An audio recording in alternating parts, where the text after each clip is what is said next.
ఢిల్లీ ఉగ్రదాడిలో మరో వీడియో బయటకొచ్చింది. ఎర్రకోట సమీపంలో ఉగ్రవాది ఉమర్ నబీ తిరుగుతున్న సీసీటీవీ ఫుటేజ్ రిలీజ్ అయింది. ఉగ్రదాడికి కొన్ని గంటల ముందు ఎర్రకోట సమీపంలో అనుమానాస్పదంగా సంచరించాడు ఉమర్ నబీ. ఉగ్రదాడికి ముందు రెక్కీ నిర్వహించాడా, ఎర్రకోట దగ్గర భద్రతను చెక్ చేసుకున్నాడా అన్న అనుమానం వ్యక్తమవుతోంది. ఎర్రకోటకు వెళ్లే ముందు తబ్లిగీ జమాత్ నిర్వహిస్తున్న మసీదును సందర్శించాడు.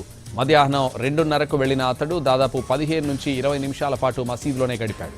ఆ తర్వాత రెడ్ ఫోర్ట్ సమీపంలోని పార్కింగ్ ప్రదేశానికి వెళ్లాడు.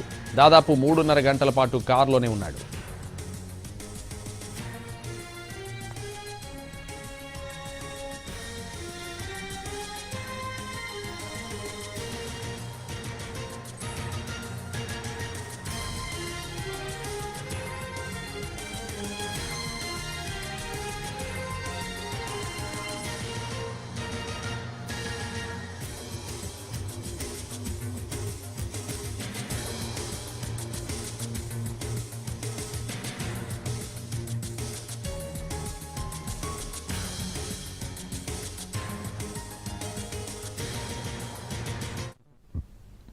ఢిల్లీ ఉగ్రదాడిలో మరో వీడియో బయటకొచ్చింది. ఎర్రకోట సమీపంలో ఉగ్రవాది ఉమర్ నబీ తిరుగుతున్న సీసీటీవీ ఫుటేజ్ రిలీజ్ అయింది.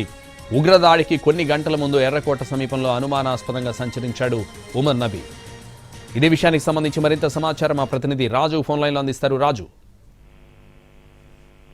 సంతోష్, ఎర్రకోట పేలుడు జరగడానికి ముందు జరిగినటువంటి పేలుడుకు ముందే మొత్తం రెక్కి నిర్వహించాడు ఉమర్ నబీ. దానికి సంబంధించినటువంటి ఆ ఫుటేజ్ ను మనం చూస్తూనే ఉన్నాము. ఏ విధంగానైతే అంటే ఎక్కడ ఎక్కువగా రద్దీ ప్రాంతం ఉంటుంది, ఎక్కడ ఆ పేలుడు కనుక జరిగితే ఎక్కువ తీవ్రత ఉంటుందనే దానిపైన ముందే రెక్కి నిర్వహించినట్టుగా తెలుస్తుంది.